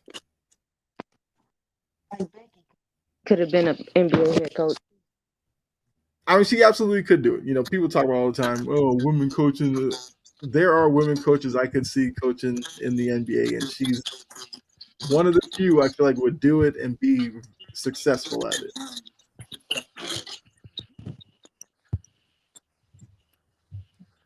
Chicago Sky fans, she'd bring discipline to the team. I'd tell you that. Her and Angel wouldn't get along. Huh? Her and Angel would not get along. Well, I bet you she'd move Angel out. I mean, she'd probably get the most out of Cardoso. Like, if I'm a Sky fan, yeah, I would want Dawn Staley too. I just wonder at what point does that happen? She could walk around, was it Columbia, South Carolina, and probably run the whole place, but at a certain point she probably makes the jump to the W. Mm-hmm. Or just retire. My conspiracy has been with Charlotte coming back. I think she played in Charlotte when she played in the WNBA. Like, what? I mean, imagine how that would look. The Charlotte, I think there was the Charlotte Sting, which I hope Mhm. they try to bring that back. But the Sting coming to the league, and Don Staley, former Sting player, is their inaugural head coach. I think that'd be great. So I mean, let's see. That's what a couple of years down the line. I'm sure the rumors will probably be there. I'd be Mhm. shocked if Charlotte doesn't ask her to be the head coach. See if she takes it.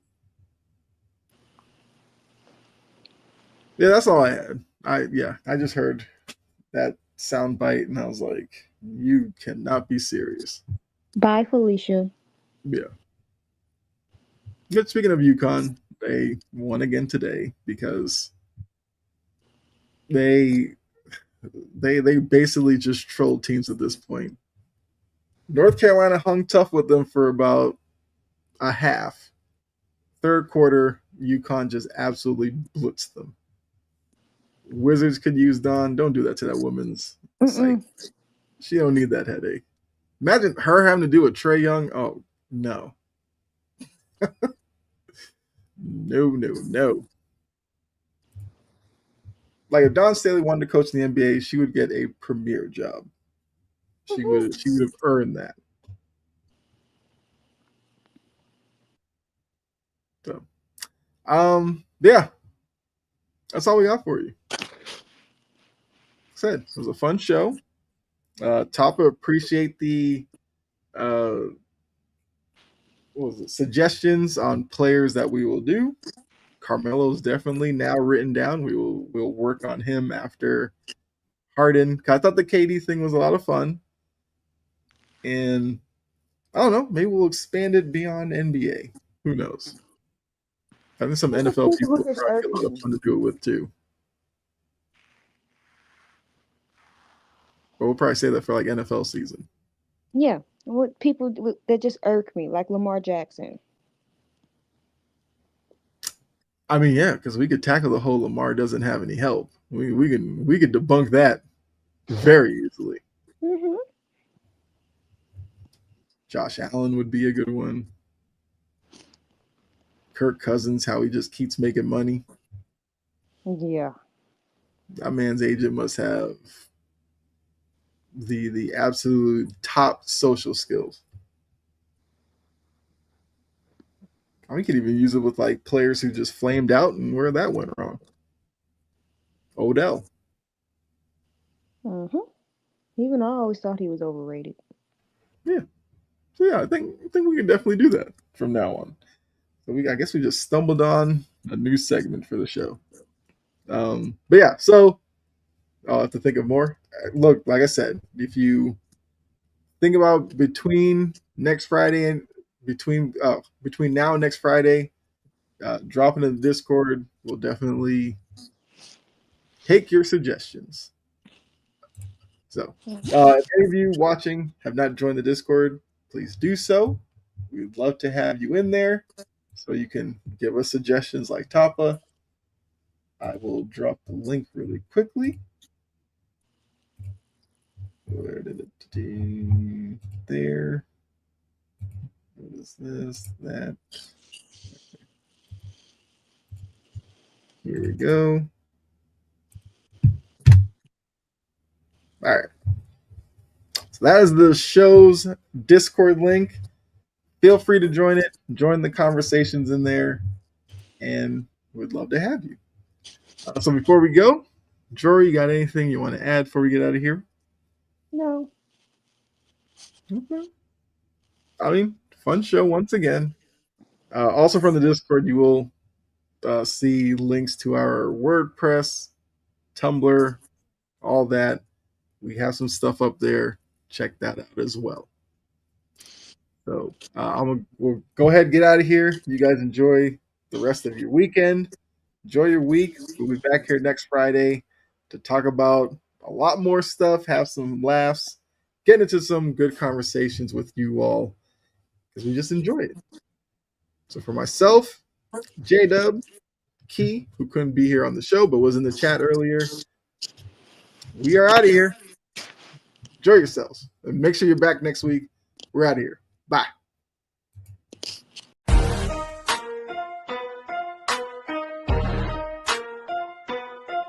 Drop dubs, hit routes, so yeah, we on the move.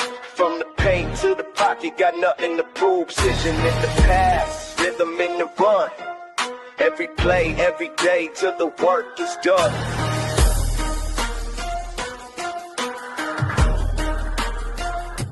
Yeah. Step on the field, I'm reading the D. Eyes wide open, ain't fooling me.